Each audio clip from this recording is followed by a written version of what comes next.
Mac and I bought a restaurant in Union from his sister and her husband in 1938.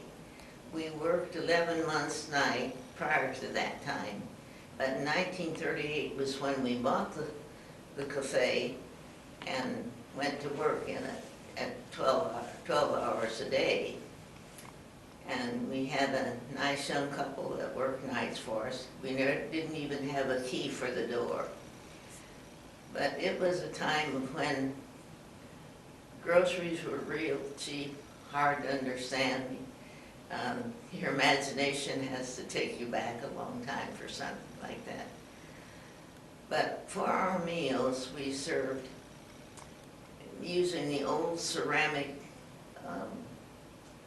dishes. It was oval like a platter and not round, oval.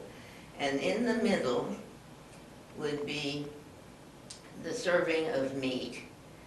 And that would be, we always had pork, ham, and beef. And then always had a special like veal birds and or salmon patties or meatloaf or things like that. That was served in a big platter. Beside that, we had a salad of different kinds, a bread order, a drink, and homemade pie, all for the price of 25 cents. It was extraordinary for us. It was just the usual thing. We bought milk from a farmer, 8 cents a quart that had the cream on the top, and we pour the cream off on that. My night crew, the lady always peeled the potatoes because there wasn't time for that. For me in the morning, I didn't have time for that. I just had a dishwasher that helped, but no one else did the cooking but me. And Mac did the front with the taking care of people.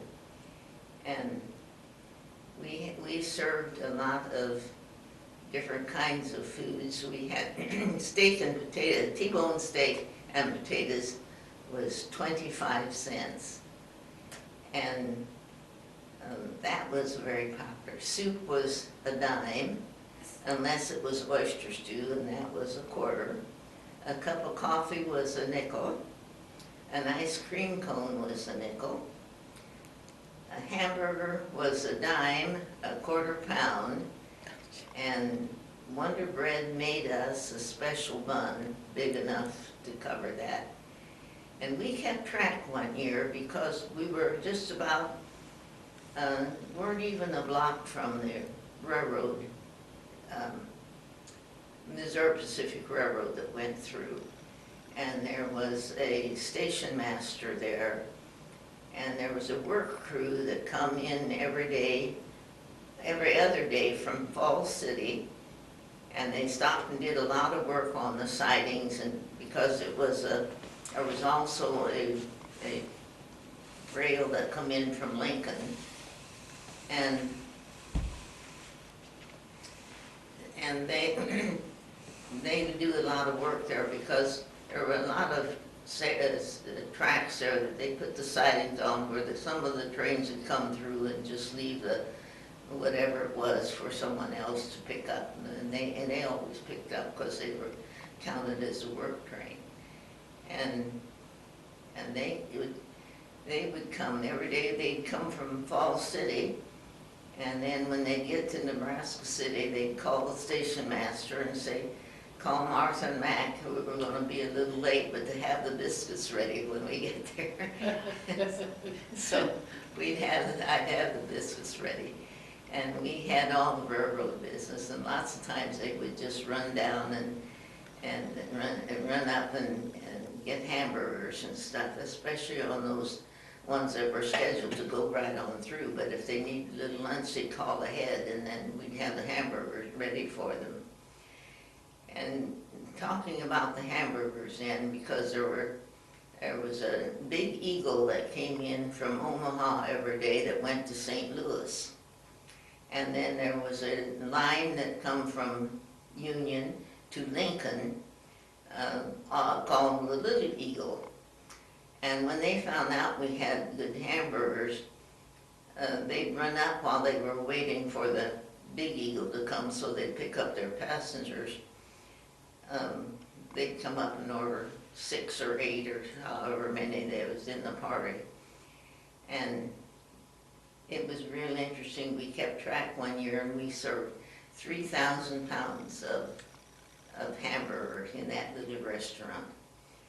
And when Mr. Reen and Green had the grocery store, and I bought all my hamburger from them, but the meats I brought through a man from Nebraska City. He was a wholesale man.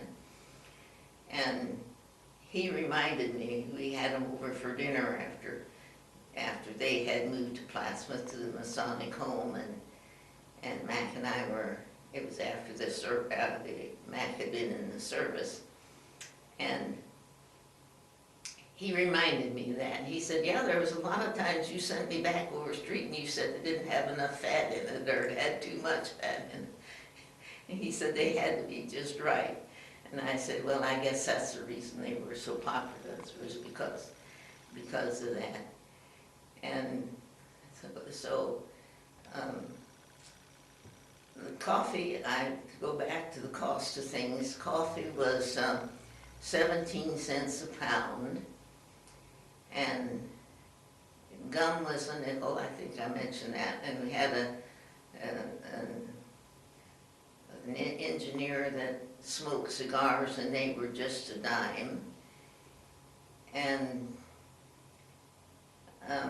I always cooked for a gentleman out in the country. He was a clerk for the outstanding Rex Young, who was the auctioneer in Cass County, the main one in Cass County at that time. And he, let's see, I'm thinking about what I was going to say there.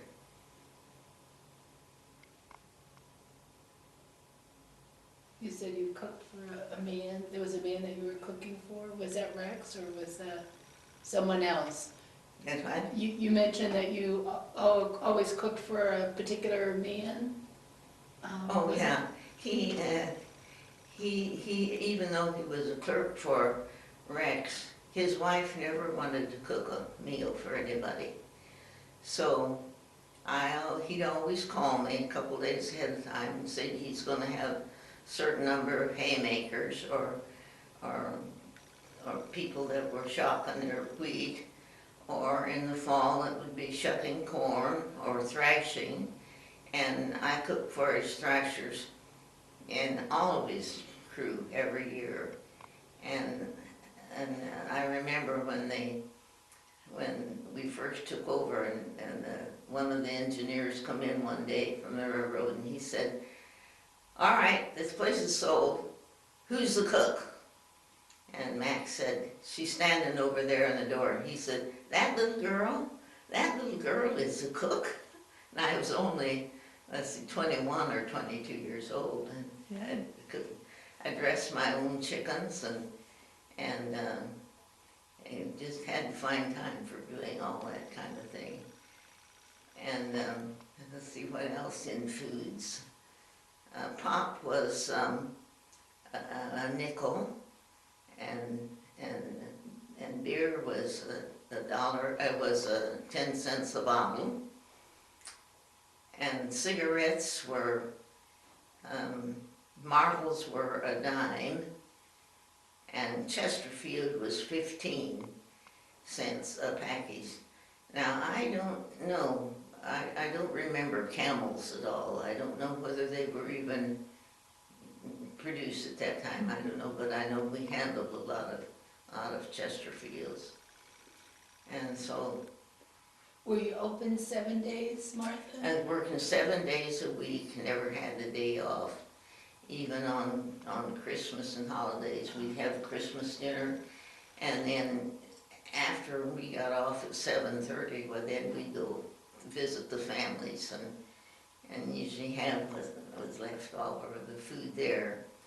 And we always tried to make, if we take my folks one year in the evening, And then the next day the next evening we'd go to see Mac's folks, and then the next year we'd go there first and then go to my folks second.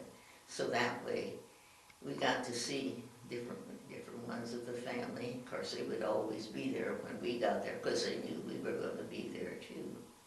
Where did they live, Martha? Yeah, where did they live? My parents lived in Plattsmouth. Well, my parents lived on the farm first, and then they moved to Plattsmouth. And I didn't know very much about Plattsmouth then because we used to go to Nebraska City so much in those days for whatever reason, for all the movies and stuff. And for sometimes dancing down there. And we used to come up here where the old Fitzgerald Hotel is. Up on the third floor was a dance floor at one time. And so we would dance there we'd go after work. And then they had old-fashioned dances above the hardware store, the banding hardware store in Union there.